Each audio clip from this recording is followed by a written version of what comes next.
Pero ito na, ang attempt ng R&B Sista na makascore ng home run. And her best offense, classic OPM. Together with an acclaimed cellist, Mr. Renato Lucas. Give it up for Mentor Aiza's protege, Criza.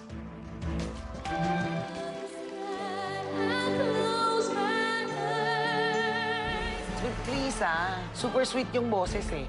Nalilimitahan ako. Gusto ko pang makita yung personality niya when she performed. Baka maiyak ako sa kanta.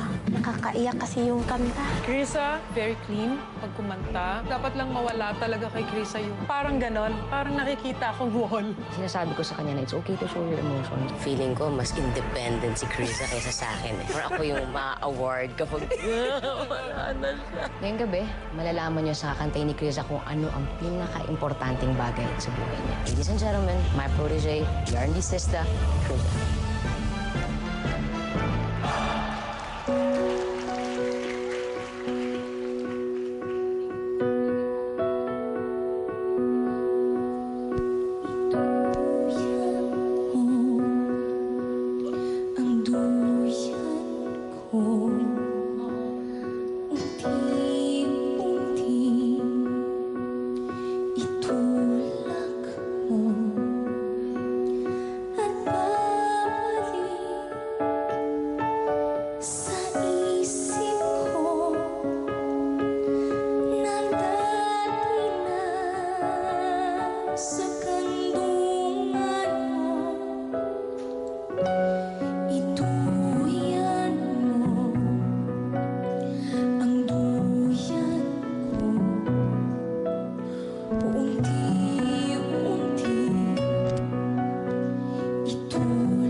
Direk Bert De Leon.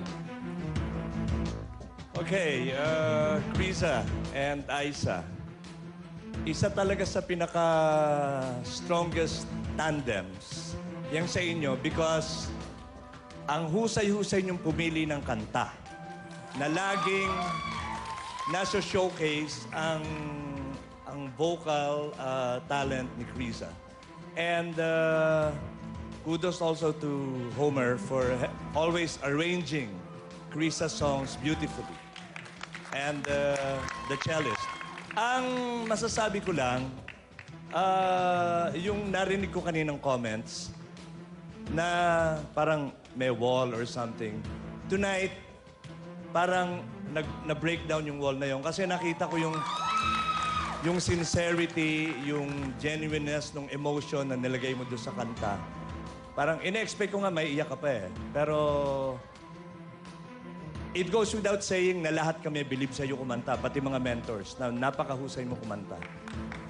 And tonight, you brought your singing to another level. Thank you po. Thank you po. Mr. Luio. I think tonight, this was the best performance. Honestly, your singing is so pure na it really moved me. Walang arte, it was so sincere. You know, to be honest, if I had a million pesos load, I will give you my 1,000,000 votes. Thank you po. Salamat Galing. po. Galing. Wala akong masabing no comment. Ang galing mo. Miss Yula. Yes, kailangan ko lang talaga sabihin sa ito eh. Yan yung sinasabi ko na hindi kailangan sumigaw. Alam mo yon yung bumuga ng bumuga. Ang pure, ang klaro ng boses mo. Salamat po. Maganda, magandang maganda. Thank you po. Thank you, Aisa. Kasi nag-comment ako last time na, alam mo yon, di ba? Gusto ko yung medyo tahimik naman. Lagi ko po kayong pinapahinggan, Miss Yula. Thank you. Hahabol ako, no? I won't be surprised if you'll be singing the next teleserye theme songs. Hindi malayo. Thank you po. Mentor Aiza, gaano ka-importante yung story behind this song? Actually, kasi alam natin na si Chris is very, very close to her mom, no? And, syempre, ibang klase itong pressure ng competition, eh. And kahit may pangarap siya, may mga times na nangyayari siya, nung nasa loob siya ng quarters na parang kahit may pangarap siya, ang gusto niya lang ngayon ma-feel is yung comfort ng mom niya. Yung comfort ng nasa lugar siya na alam niyang safe siya. So, nung nasabing, My Song, My Life, whatever, pang title, ito kagad yung pumasok na kanta sa utak ko kasi ito yung bagay sa kanya. And she's very simple and very grounded. That's why I think this song is best talaga para sa kanya. And of course, by the way, Sir Renato, Lucas, thank you so much for doing this. And to Homer, thank you for playing. And of course, I'd just like to thank Ria Osorio for arranging the song Winner Ka. All right, Kriza, now is your chance to ask for your votes. Ayan. Unang-una gusto ko munang magpasalamat sa lahat ng sumusuporta talaga sa akin at patuloy na nag-vote. So ngayon, sa buong Protégé Nation, kung gusto niyo pong magpatuloy pa ako sa finals, please po, iboto niyo po ako. Just text Protégé space Kriza, KRIZZA, and send to 367 or 2344.